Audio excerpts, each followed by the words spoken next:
దేశ ప్రధాని, ఆర్ఎస్ఎస్, సంఘ్ పరివార్ తీయిస్తే మొరిగే ఒక రోబో మాట్లాడిన ఎజెండా.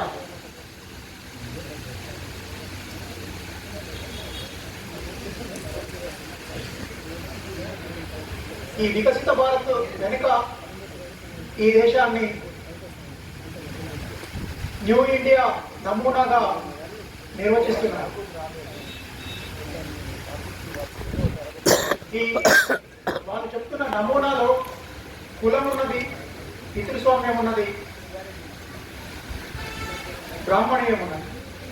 కులము, పితృస్వామ్యము, బ్రాహ్మణీయం ఈ మూడు కలిసి ఫాసిజమై పడగవెప్పి ఈ దేశ ప్రజలపైన యుద్ధం ప్రకటించాయి.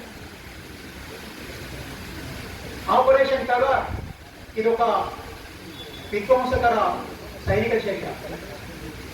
తన దేశ బిడ్డల్ని చంపుకోవడానికి, బలి చేయడానికి ఈ రాజ్యం పచ్చని అడవుల్లోకి వెచ్చని నెత్తులు పారించడానికి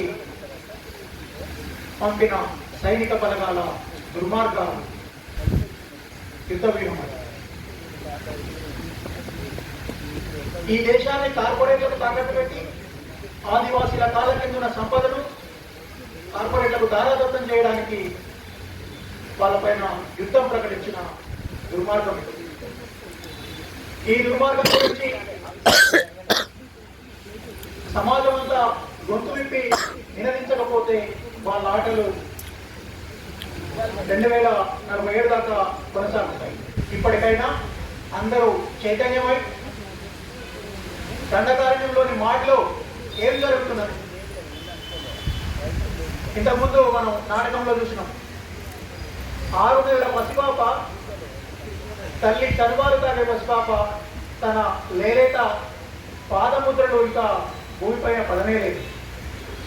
అప్పుడే బుల్లెట్ల పరిశ్రమకి గురై ప్రాణాలు కోల్పోయాయి.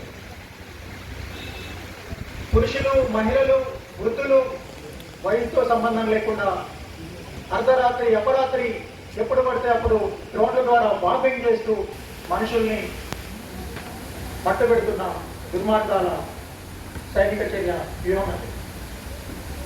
వాళ్ళు వికసిత భారత్గా చెప్పుకుంటున్నారు. ఏంటి వికసిత భారత్? భారతదేశాన్ని మావోయిస్టు రహిత భారతదేశంగా చేస్తాం. ఎప్పటి వరకు? 2024 వరకే అనుకున్నారు, మళ్ళీ 2047 వరకు అనుకుంటున్నారు. ఈ దేశంలో ఎంతో మంది ప్రధానమంత్రులు మారినారు. వాళ్ళందరూ మొదటి ప్రధానమంత్రి నుంచి ఇప్పటిదాకా చేస్తున్నది కమ్యూనిస్టులు అంతం చేయడం, మావోయిస్టులు అంతం చేయడం. కానీ వాళ్ళు ఫీనిక్స్ పక్షి లాంటి వాళ్ళు అణిచివేస్తే ఇంకా పెట్టించిన ఉత్సాహంతో పైకి లేసేవాళ్ళు. ఈ హిందుత్వ కార్పొరేట్ మావోయిస్టు రహిత భారతదేశంగా ప్రకటించుకుంటున్నది. పేరుకు మావోయిస్టు రహిత భారతదేశం అంటున్నది. మావోయిస్టు రహిత భారతదేశంగా చేసిన తర్వాత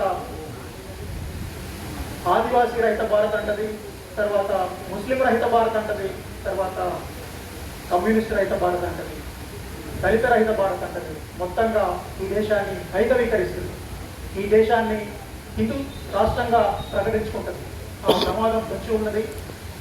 ఈ ప్రమాదాన్ని ఇట్లానే చూస్తూ ఉంటే అది మన కడుపు దాకా వచ్చి తట్టుతున్నది. మన కూరాడు కుండల్ని కూడా వెతికి ఏం తింటున్నాడు, ఏ పశు మాంసం తింటున్నాడు, గోమాంసమా అయితే చంపేయాల్సిందే అని మన ఇంటి తలుపు కట్టే సందర్భం కూడా త్వరలోనే ఉన్నది. దీనంతా మనం ప్రతిఘటించకపోతే, ఎదుర్కోకపోతే, ప్రత్యామ్నాయ రాజకీయాల గురించి మాట్లాడకపోతే, దండకారణ్యంలో ఏం జరుగుతుందో బయట సమాజానికి చెప్పకపోతే మౌనం యుద్ధనేరం లాంటిది. మనమంతా నేరస్తులుగా మిగిలిపోవాల్సి వస్తుంది. కనుక గొంతు విప్పుదాం. దండకారణ్యంలోని మాటలో ఏం జరుగుతున్నది, ఆదివాసీల హననం ఎందుకు జరుగుతున్నది, ఈ దేశ బిడ్డల్ని ఎందుకు చంపుతున్నది అని ఈ రాజ్య కుట్రల్ని బహిర్గతం చేయాల్సిన అవసరం ఉన్నది. ఇప్పుడు హిందుత్వ కార్పొరేట్ ప్రజా యుద్ధం గురించి తమ తానే మాట్లాడతారు.